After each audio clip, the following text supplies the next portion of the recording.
계절은 바뀌어서 이제 어느덧 가을로 가고 있습니다. 낮에는 조금 더울 수 있지만 벌써 저녁은 쌀쌀해지는 것을 느낄 수 있습니다. 계절만 가는 것이 아니라 인생의 나이도 굉장히 빨리 가고 있다고 사람들이 말합니다. 우리가 살아가면서 언젠가는 가까운 사람들을 두고 떠나야 되는 경우를 만나게 됩니다. 두 번 다시 만날 수 없는 만남. 또 그곳을 떠나면서 누군가가 자기 일을 대신해야 된다면 여러분은 그 사람에게 무슨 말을 하고 무엇을 하고 당부하고 떠나겠습니까? 바울은 감옥에서 그의 생명이 서서히 타들어가고 그의 남은 생명의 시간이 얼마 남지 않은 것을 직감하고 그가 가장 사랑했던 믿음의 아들 디모데에게 몇 가지 부탁을 하고 있습니다. 최근에 성공적으로 암 수술을 마치고 회복 중에 있는 한국교회 원로 되시는 분이 이렇게 얘기했습니다. 암이 가져올지 모르는 죽음의 공포 앞에 솔직히 자신도 무섭고 피하고 싶다고 솔직히 말했습니다. 암에 대한 이야기를 하면서 그의 오랫동안 미루었던 이야기를 이렇게 시작했습니다. 죽음의 문제에는 그가 이 죽음의 문제를 만나고 있을 때 또 다른 암에 걸린 분이 이런 글을 올렸다고 합니다. 오늘 목사님 글이 심정을 내려앉습니다. 가슴이 먹먹해지고 꽉 막힙니다. 암이 축복이라도는 말도 수긍이 안 되고 예수님처럼 피할 수 있으면 피하게 해달라고 기도하고 싶습니다. 질병은 우리 사람에게 십자가와 같습니다. 당연히 고통스럽고 죽음을 생각지 않을 수는 없습니다. 할 수만 있거든 이 잔을 내게서 옮겨라 달라고 했던 그 예수 그리스도의 심정을 헤아리게 된다라고 하는 것이죠. 이런 기도를 할 수밖에 없고 그렇게 기도하는 것이 정상입니다. 그런데 질병에 걸리게 되면은 물론 낫는 경우도 있지만 피할 수 없는 병에 마주했을 때는 결국 그것을 정면 돌파해야 되는 것입니다. 그래서 과연 그러면 기독교인들은 위기가 왔을 때 어떻게 그 위기를 맞아들여야 됩니까? 이렇게 하면 된다는 겁니다. 모든 사람은 다 죽는다는 거예요. 이 가운데 안 죽을 사람은 아무도 없어요. 또 질병에 걸린 사람만 가는 것이 아니에요. 모두가 다 떠난다는 거예요. 그런데 그 죽음은 끝이 아니라는 겁니다. 새로운 시작이죠. 죽음 이후에는 하나님께서 우리에게 준비한 영생의 삶이 있습니다. 하나님은 죄로 망가진 우리를 이렇게 다시 재건축하지 않습니다. 아예 그냥 다 없애고 신축한 것이죠. 우리의 망가진 육신을 다 없애고 새롭게 하신다는 것. 요한계시록에 보면 요한은 환상 중에 그 세계를 보았고 또 주님께서는 그것을 이루기 위해서 이 땅에 오셨고 예수 그리스도를 따라갔던 바울 그가 이 디모데후서를 쓴 것은 대략 한 66년경쯤으로 성경 연구자들은 생각을 합니다. 2차 로마 감옥에 수감되었을 때 죽음을 기다리면서 가장 마지막에 썼던 이 서신이 바로 디모데 후서입니다. 큰 시련과 환난과 치열한 영적 전투를 바울은 벌이고 있습니다. 바울은 이제 그가 떠나기 전에 그의 제자 디모데에게 어떻게 하면 영적 시련을 극복하고 전투에서 승리할 수 있는가 바울이 그렇게 헌신적인 삶을 살았지만 바울은 모든 사람이 다 나를 버렸다고 말합니다. 여러분, 하나님 말씀대로 살고 헌신하고 모든 일을 오직 주를 위해서 달려간다고 많은 사람이 따라오는 건 아닙니다. 바울은 그 곁에 아무도 없었습니다. 아시아에 있을 때 모든 사람이 나를 버렸다고 했어요. 우리는 바울이 모든 것을 배설물로 여겼다는 얘기는 참 좋아합니다. 모든 걸 버렸다. 그런데 그 길을 따라가겠느냐? 여러분, 그러니까 그 어떤 바울의 행동 지침, 바울이 살았던 삶의 지침은 좋아하지만 마지막까지 그와 함께 하겠느냐? 이렇게 말할 때 그건 노입니다. 하나님, 그 부분은 바울의 부분이고 나는 이렇게 하고 싶습니다. 그러면 디모데는 그 편지를 받을 때 상황이 좋았느냐? 그렇지 않았습니다. 그래서 오늘 디모데후서를 보면 바울의 명령 같기도 하지만 바울의 아버지 같은 심정으로 부탁을 하고 있어요. 그래서 오늘은 바울의 부탁이라고 말씀 제목을 잡아봤습니다. 하나님께서 바울에게 태풍의 가운데로 바울이 있게 했다면 지금 이 편지를 받아야 될 디모데는 점점 태풍 가까이 오고 있습니다. 디모데도 엄청난 박해를 받고 있었거든요. 오늘 디모데후서 1장 15절에 보면 아시아에 있는 모든 사람이 나를 버렸습니다. 어떻게 이럴 수가 있습니까?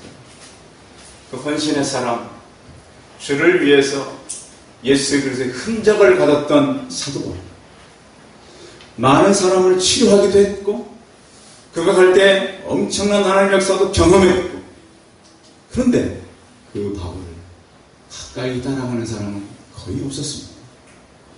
사람이 가장 어려운 것이 사람들로부터 버림받는 것입니다. 혹시 여러분 가운데는 어릴 때 부모님에 의한 상처가 있고 다른 사람들로부터 버림받은 상처가 있고 가정생활을 하면서 아내에게 남편에게 힘든 것이 있었다면 사도 바울이 겪었던 고난을 생각하고 예수 그리스도가 받았던 고난을 생각하고 그 고난이 하나님의 말씀에 의해서 회복되기를 바랍니다. 그리고 성경에 보면 성경에 나타난 사람은 행복했던 사람들이 별로 없습니다. 대부분의 사람들은 어릴 때 고난을 받았거나 나이가 들어서 고난을 받았거나 청년 때 고난을 받았거나 많은 외로움과 괴로움과 이 땅에 살아가면서 그냥 지나온 사람은 아무도 없습니다. 그러니까 여러분들이 혹시 지금까지 살아오면서 나는 너무 고난스러웠어, 내 인생이 힘들었어 생각이 든다면 오늘 바울의 부탁을 통해서 우리가 다시 하나님 말씀을 위로받고 여러분들이 마음을 다잡고 새롭게 앞으로 어떻게 살아갈 것인가를 생각하는 말씀을 듣는 시간이 되시길 바랍니다.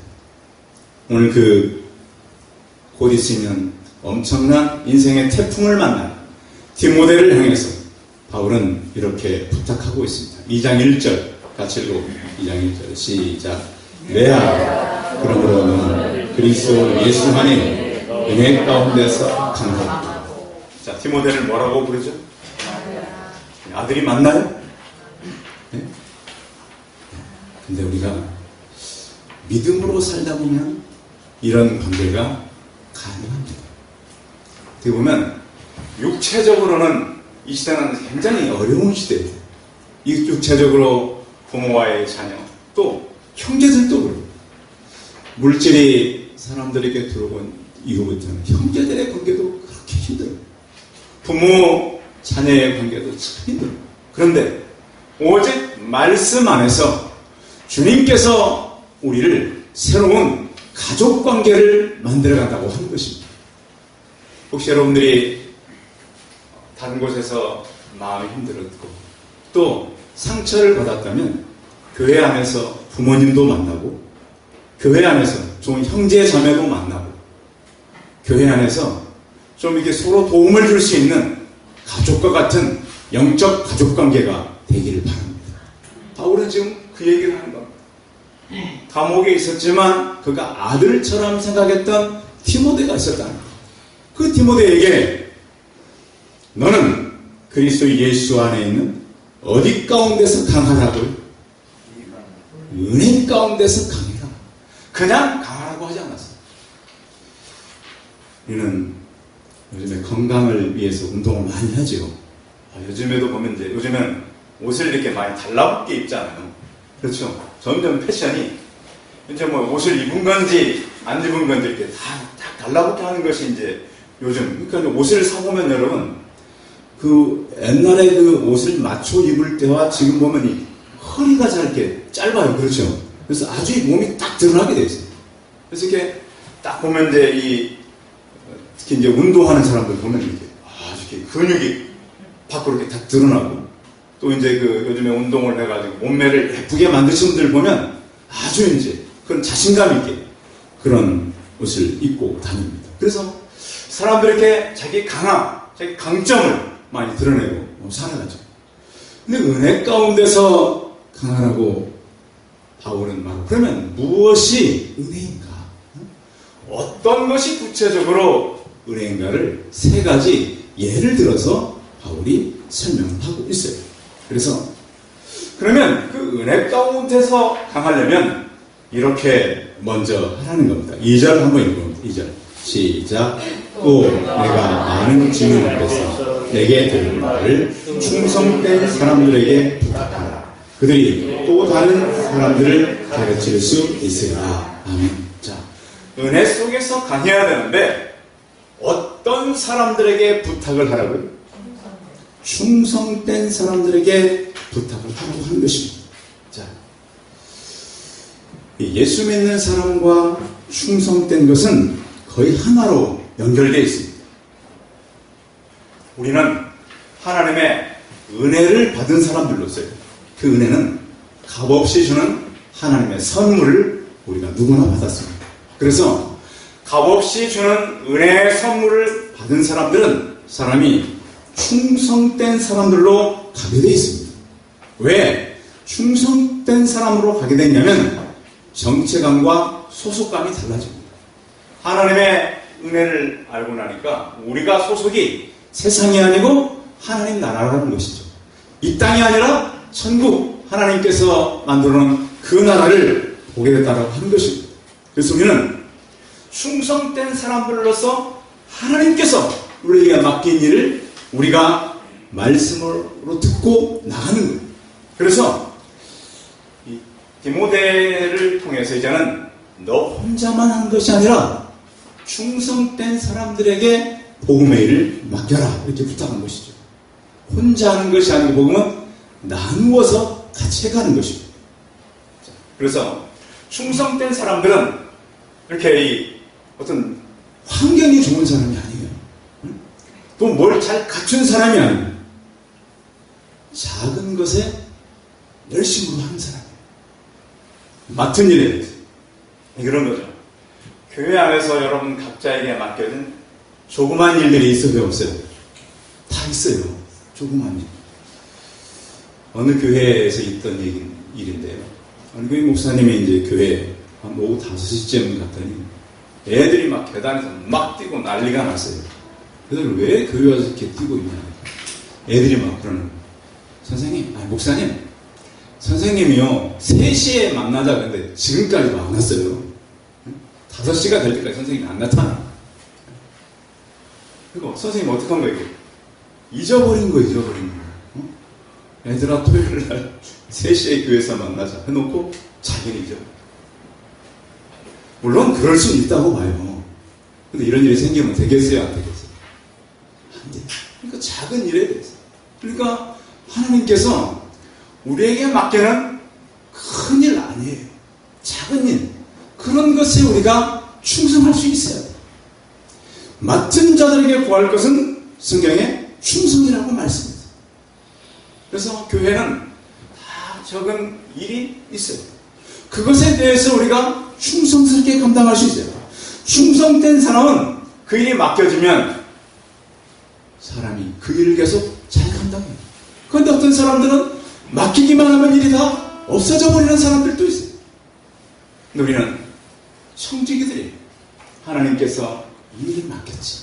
그래서 그 일을 열심으로 감당을 우리가 하게 되는 것이, 하나님은 사람이 가지고 있는 조건이 아니라 그 능력이 아니라 하나님께서 우리에게 사람을 볼 때는 충성된 사람. 성도 여러분, 하나님께서 여러분에게 어떤 일을 맡겼든 충성되게 열심으로 감당하시기 바랍니다. 그래야 하나님께서 큰 일도 맡기고 그를 통해서 하나님의 영광된 일을 해 나가게 되는 것입니다. 이렇게 충성된 자들에게 일을 맡기고, 또 한 가지가 있다면 3절입니다. 3절 읽어봅니다. 시작. 너는 그리스도 예수의 좋은 병사로 나와 함께 훈련을 받아라. 성품 훈련이죠. 자, 예수 믿는 사람들은 다 병사예요. 병사. 누구의 병사? 예수 그리스도의 병사는. 자, 병사는 하나님께로부터 이 일을 맡았기 때문에 단순한 그런 병사가 아니라, 첫째는 죄와 싸우는 병사예요. 여러분, 군인들은 누구와 싸우는 거예요? 군인은 적과 싸워요. 적과. 그래서 주적이 누구냐 계속 이러잖아요. 주적이 누구냐? 병사가 싸워야 되는데 누구를 적으로 보고 싸워야 되느냐? 요즘에 그것이 이제 계속해서 논란이 되고 있잖아요. 우리의 적이 누군가? 우리가 싸워야 될 적은, 예수 믿는 사람의 제1번 주적이 누구예요? 사탄이에요. 사탄. 보여요, 안 보여요? 사탄이 잠을 자요, 안 자요? 안 자요. 그러니까 이 영적인 전쟁은 굉장히 피를 말리는 힘든 전쟁이 바로 영적 전쟁이에요. 이 보이지 않는 적과 싸워야 될 뿐만 아니라 죄와도 싸워야 돼요. 그래서 우리가 죄를 지어요, 안 지어요? 죄를 짓고 살아요. 죄 안 짓는 사람은 아무도 없어요. 저도 늘 고민이 뭐냐면, 말씀을 전하는 목회자로서 죄에 대한 욕이 저에게 너무 많아요. 제가 욕심이 있을까요, 없을까요?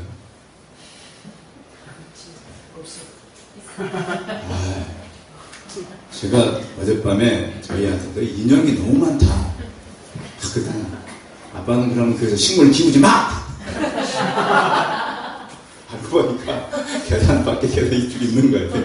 보는 게 다른 거예요. 그러니까 사람은 보는 관점이 틀려요. 그래서 우리는 그러잖아요. 자기가 무엇에 대해서 유혹을 받고, 또 우리가 무엇과 싸워야 돼요. 특히 죄도 마찬가지. 죄. 다른 사람의 죄는 지적하기 쉽지만 자기의 죄는 보여야 보여요. 안 보이는 게 바로 사람. 그래서 군사들이, 병사들이 특히 가져야 될 유의점을 바울이 설명합니다. 병사는 고난을 받아야 합니다. 성경에도 되어 있죠? 자, 다시 한번 4절 읽어보면 4절 시작. 병사로 공모하는 자는 자기 생활에 얽매이는 자라. 이는 병사로 모집한 자를 기쁘게 하게 합니다. 아까 3절을 읽었고, 그래서 좋은 병사로 나와 함께 훈련을 받으라. 저 군인들이 이제 병사가 되려면 맨 처음 간 곳이 있어요. 어디죠? 훈련소입니다. 그래서 이제 눈물을 흘리며, 제 동기가 아니라 학교 후배 이렇게 목사님 아들도 저희 아이보다 좀 2달인가 먼저 입대를 했어요. 아예 가면서 군대 가기 싫다고 울었다는 거예요. 아버지가 군대를 보내야 되는데 아들이 가기 싫다고 울면 어쩌면 더 이거. 요즘 애들이 그래요. 그러니 참, 저도 물론 이제 바로 2달 후에 아이가 왔기 때문에 이해는 가고, 정말 가기 싫어야 믿겠다.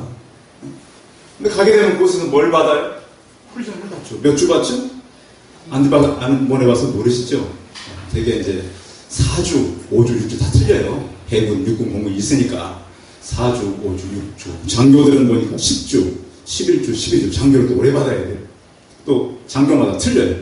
이런 훈련이 재미있을까요? 어때요, 여러분? 훈련 재미있다는 사람은 아무도 없어요. 훈련은 다 어때요? 힘들어요. 제일 힘든 게 군대 유격훈련 아니겠습니까? 마지막 코스가 화생방 가스 마시는 훈련. 여러분 마셔봤어요? 공군들은 안 한다 그러니까 참 다행이에요. 그게 정말 고통스러워. 들어가면 그 훈련의 고통스러운 게요. 방금은 딱 벗으면 그 가스가 한 모금 딱 들어오면 숨이 탁 막혀야 돼요. 몸에 있는 모든 이물질이 밖으로 다 나올 수밖에 없어요. 제 동기는 너무 괴로워서 조개를 들겨 패고요. 문을 부수고 나왔어요. 너무 고통스러우니까 사람이 못 견뎌. 그러니까 너무 힘들게 고통이 힘들어요. 그 친구 나왔다 같이 들어갔어요. 이렇게 힘든 거 훈련이라고. 우리 삶도 마찬가지죠. 특히 이제 우리 젊은 분들은 어르신들에게 물어보세요. 교회 어르신들이 몇 분 계시잖아요. 장로님들도 계시고 집사님도 계시고. 인생의 삶도요. 숨이 막히고 이 문제가 하나가 오면 괜찮아요. 근데 꼭 두세 개가 같이 오잖아요. 근데 힘든가 봐. 그래서 이 훈련병의 훈련을 받듯이 이 훈련은 끝이 있어요, 없어요? 없어요. 이게 인생이에요. 계속. 그러니까 사람이 가장 불만이 없고 가장 조용한 곳이 딱 한 군데 있다고 그러잖아요. 사람들이 가는 곳. 요제한 불평도 없고 훈련도 없고 고난도 없다. 이렇게 바울은 나와 함께 고난을 받아요. 그리고 군사는 자기 생활에 얽매이지 않습니다. 자기 생업과 자기 사적인 일에 그것은 두 번째로 하고 주의 일을 힘쓴다는 것입니다. 또한 자기를 모집한 자를 기쁘게 한다고 그랬습니다. 하나님께서 나를 부르셨을 때 나를 통해서 이루고자 하는 일들을 이루기 위해서 하나님을 기쁘게 섬긴다라고 하는 것입니다. 이렇게 병사는 고난을 받고 자기의 부르신 그 사람을 기쁘게 해서 살아간다고 바울은 명령하고 있습니다. 그러면서 성품이 다듬어져 가는 것입니다. 여러분들의 성품이 병사들이 훈련을 받고 그러면서 다듬어져 가듯이 군인이 돼 가듯이 우리 또한 하나님 안에서 성품이 다듬어져 가는 그런 병사들이 되시기 바랍니다. 또 한 가지가 있습니다. 5절입니다. 5절이 봅니다. 시작. 경계하는 자가 법대로 경계하지 아니하니 승리자의 본을 얻지 못하는 것이다. 자, 경계하는 자는 경기가 있지만 경계하는 법이 중요합니다. 우리 쇼트트랙 같은 거 우리 겨울 동계 올림픽 때 많이 하잖아요. 대한민국이 잘하죠. 대한민국은 얼마나 잘하는지 넘어져서 다시 출발해도 1등을 한 적이 있었어요. 와, 근데 그걸 보고 대한민국은 진짜 그 종목만은 세계 강자예요. 그런데 그 세계 강자의 그 종목이 마지막 결승선은 뭐가 먼저 들어와야 이기는 거예요? 쇼트트랙 같은 경우 스케이트는 날이 가장 먼저 몸이 아무리 빨리 돌아야 의미가 없어요. 스케이트 날이 먼저 들어와요. 이렇게 그런 규칙이 있어요. 그런가 하면 이제 한국에서 이제 야구를 잘해가지고 미국에 메이저리그에 간 선수가 있었어요. 미국에 갔더니 그 감독이 맨 처음 가르치는 게 뭐냐면 공을 치면 1루로 뛰는 거다. 자, 알아요? 몰라요? 초자세를 또 아는 거 이거. 근데 우리나라에서 너무 잘해가지고 메이저리그에 간 선수한테 감독이 맨 처음 가르쳐준 것이 치고 나면 맨 루로 뛰는 거다. 1루로 뛰는 거. 이게 중요한 거예요. 자, 치고 나고 2루로 뛰는 선수가 있어요? 없어요? 없어요. 모든 선수는 치고 나면 1루로 가장 기본이에요. 거기를 살아가야 2루, 3루로 갈 수. 그러니까 선수는 치고 나면 정신없이 어디로 뛰어야 돼? 어떤 선수는 치고 나서 자기가 홈런 친 줄도 모르고 막 뛰다가 3루 와서 홈런이야. 그래 그때 걸어오는 선수가 있다. 그런 정신으로 뛰는 거예요. 또 어떤 선수를 보면 1루까지밖에 갈 정도로 못 쳤는데 수비가 실수해가지고 홈런까지 들어오는 이 선수도 있어요. 왜? 법이 그러니까. 경기하는 법이 그래요. 그래서 우리가 살아가는데도 경기하는 사람은 법칙이 중요하잖아요. 그래서 이제 우리나라 보면 이제 그 양궁 같은 거 쏠 때도 표적 굉장히 중요하죠. 표적 어디를 맞춰야 점수가 높아요? 양궁은 한 가운데를 맞춰야 10점이 나와요. 근데 우리나라 선수들 가운데 가끔씩 카메라를 깨버리는 선수가 있어요. 그렇죠? 애국 선수는 그런 일이 거의 드문데 이상하게 한국 선수는 가운데 있는 카메라를 깨고 얼마나 정확히 쏘지. 사격도 마찬가지예요. 사격 공군은 별로 사격을 또 안 한다 그래요. 그러니까 참 공군은. 그래서 저희 아이 입대 할 때 그랬죠. 총은 가늠자와 가늠자가 있었어요. 그걸 정확히 봐야 돼요. 그리고 가늠자가 정확히 보여야 그때 방아쇠를 당기는 거예요. 아들이 군대 가서 잘 쐈을까요? 못 쐈을까요? 잘 쐈죠. 왜? 아버지가 잘 쏘고 가르쳐 줬으니까. 당연한. 그래서 운동하는 사람, 경기하는 사람은 법칙을 잘 지켜야 돼요. 예수 믿는 사람은 어떻게 해야 돼요? 하나님 말씀을 잘 지켜야 돼요. 그래서 우리가 오후 시간에 그렇게 힘들지만 교리를 공부하는 거 아니겠어요? 그리고 우리는 교리를 공부하면서 우리가 가지고 있는 이 성경 말씀을 잘 배워요. 그래서 하나님의 말씀의 법칙대로 살아가요. 하나님의 말씀이 우리 귀에 들어간다. 운동하는 선수처럼 운동하는 선수가 자기 마음대로 살아갈 수가 있나요? 아니죠. 옷이 다르고 그렇죠. 이 유도 같은 거 하는 사람들 보면요. 유도 선수 뭐가 달라요? 이 몸도 다르고요. 손이 틀려요. 손 잡아야 되거든요. 농사하는 농부는 또 그 다음에 나오니까 자 한번 읽어보겠습니다. 6절 그리고 6절 시작. 수고하는 농부 곡식을 먼저 하는 것이 마땅하니라. 아멘. 농부들은 그 다른 직업과 달리 부지런히 나가서 일을 해야만 좋은 결실을 얻을 수 있어요. 그래서 농사처럼 정직한 직업이 없어요. 자, 농부들이 가장 많이 육체 중에 사용하는 게 뭐죠? 농부들이 가장 많이 쓰는 게 손이에요, 손. 농부들 여러분 손 보셨어요? 일반 사람하고 손하고 뭐가 달라요? 네? 손이 다 휘어지고 그렇죠? 발가락도 막 문제가고 발도 많이 쓰니까요, 일할 때.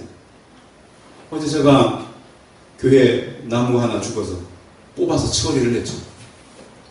근데요, 이 손도 쓰던 사람이 써야지. 장갑을 안 끼고 했더니 봐요. 다 물집이 3군데 나죠. 평소에 안 쓰니까. 그러니까 농부들은 그럴 일이 없어. 늘 쓰니까. 그래서 하나님께서 바울을 통해서 너는 병사처럼 성품을 다듬어야 된다. 운동선수처럼 규칙을 지켜야 된다. 시작이 여러분 조금 약해도 결과를 하나님 앞에서 만들면 돼요. 하나님께서 우리에게 말씀은 규칙을 잘 지켜야 돼요. 농부는 하나님께서 정직한 직업으로 살아야만이 많은 것을 거둘 수 있도록 했다고 합니다.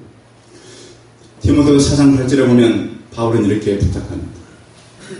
이제는 나를 위하여 의의 면류관이 마련되었으므로 의로운 재판장이 주님께서 그날에 그것을 나에게 주실 것입니다. 나에게만 아니라 주님께서 나타나기를 사모하는 모든 사람에게도 주실 것이다. 이렇게 말씀하고 있습니다. 우리는 상을 위해 달려가는 그런 선수들입니다. 그래서 긴장함을 놓지 않는 병사처럼 끝없이 상을 얻기 위해서 올림픽 나가기 위해서 선수들이 얼마나 많이 합니까? 체중 조절하고 잠 안 자고 어떤 감독과 코치의 지시에서 철저하게 준비해요. 농사는 농구가 그 농사를 위해서 또 기다리는 거죠. 지금은 농사철입니까? 아닙니까? 아닙니다. 기다리는 그 계절입니다. 씨를 뿌려놓고 기다려 가서 그 농사를 돌고 그래서 많은 소출을 얻는 것처럼 우리처럼 은혜 속에서 강하다고 하는 것은 바로 그러한 세 가지 면모입니다. 은혜 속에서 강하기 위해서는 군인처럼 고난을 받고 성품이 다듬어져 가야. 여러분 고난이 나쁜 것도 있지만 내가 다듬어져 가는데 굉장히 좋은 역할을 한다는 거예요. 운동선수가 힘든 것이 있지만 규칙을 제대로 지키는 것은 상을 위해서 너무도 아름다워.